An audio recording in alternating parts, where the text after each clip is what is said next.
ग्वालियर शहर में एक बार फिर से राजस्थान की महिलाओं की गैंग के कारनामे शुरू हो गए हैं। इस गैंग की शिकार सबसे पहले मार्केट सर्वे का काम करने वाली जनकगंज क्षेत्र में रहने वाली एक महिला बनी है। इस महिला को 3 अज्ञात महिलाओं ने अपने साथ मौजूद एक बच्ची को स्टेशन छोड़ने के बहाने अपना शिकार बनाया। महिलाओं ने अपने साथ आई किशोरी को अकेली और उसके पास लाखों की नकदी होने हवाला देकर उसे भोपाल भेजने की बात कहकर रीना सक्सेना नामक महिला को अपने झांसे में ले लिया। लड़की को रेलवे स्टेशन छोड़कर आने के लिए राजी कर लिया।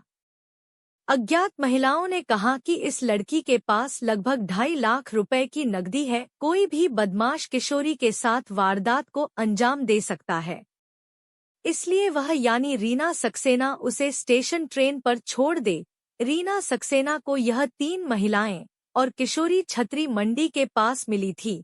इसके बाद रीना सक्सेना नामक पीड़ित महिला इन अज्ञात महिलाओं की बातों में आ गई और उसने लड़की को स्टेशन छोड़ने की हामी भर ली। इसके बाद सभी लोग एक ऑटो में सवार हो गए।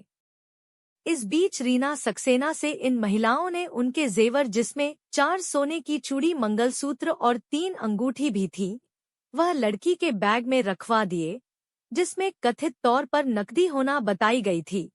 पुलिस के मुताबिक बैग में कागज के बंडल के ऊपर 500 का एक नोट लगाकर महिला को आरोपियों ने बरगलाया था।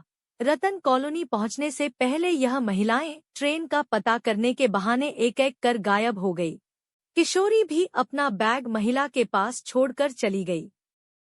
जब काफी देर तक अज्ञात महिलाएं और किशोरी नहीं लौटी तो रीना सक्सेना को कुछ अंदेशा हुआ। उन्होंने जब अपने पास मौजूद बैग को खोलकर देखा तो उसमें से उनके जेवर गायब थे।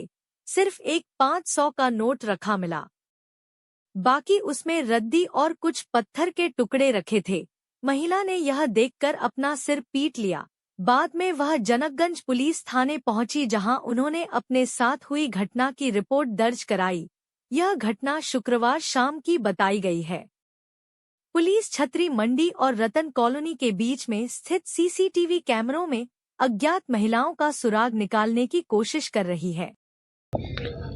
जनकगंज थाना क्षेत्र में एक महिला द्वारा रिपोर्ट दर्ज कराई गई है कि वो अपने घर के काम से कहीं निकली थी, तो उनको 3 महिलाएं मिली और एक उन महिलाओं के साथ में बच्ची थी।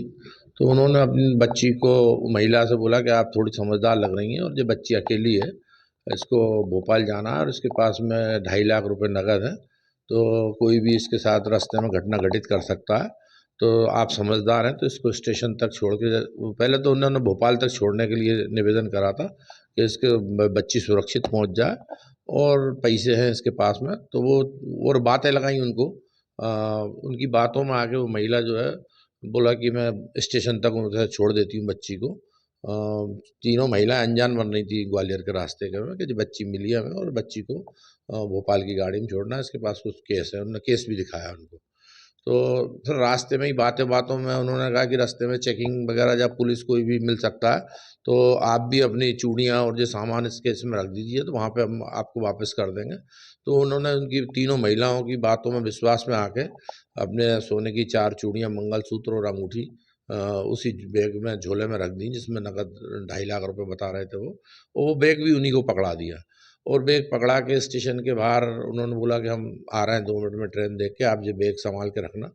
और जब उसने देखा कि काफ़ी देर तक वो नहीं आए, जब बैग खोल के देखा उन्होंने तो बैग में कुछ पत्थर वगैरह वजनी चीज़ें थी और जो नोट की गड्डी बता रहे थे, तो वो नोट की गड्डी में ऊपर एक असली 500 का नोट था, बाकी सब नकली नोट थे।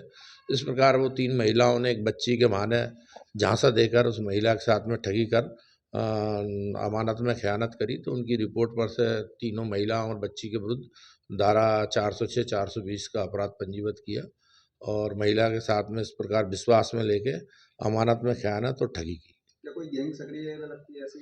गैंग जो इस टाइप की गैंग तो हमेशा एक्टिव रहती हैं और बाहर से जो आती हैं जो गैंग, भरतपुर तरफ की गैंग है जो, और जो गैंग इस टाइप से मंदिरों में भी जब बड़े बड़े आयोजन होते हैं तो वहाँ पे भी जो महिलाओं को आसपास कवर करके उनकी भी चेन कटिंग का काम करती हैं। तो ये महिलाएं जो भरतपुर राजस्थान तरफ की महिलाएं होती हैं और वो इस प्रकार से चेक कर लेती हैं कि कोई महिला को मतलब किसको अपन उसके सोने के ऑर्नामेंट देखकर किसको टारगेट करना है और उसको विश्वास में लेके वो टारगेट कर लेते हैं। तो इस प्रकार से कोई के भरोसे में जब विश्वास में आके जब कोई लालच भी देता है आपको, तो लालच में नहीं आना चाहिए, मेरा निवेदन है।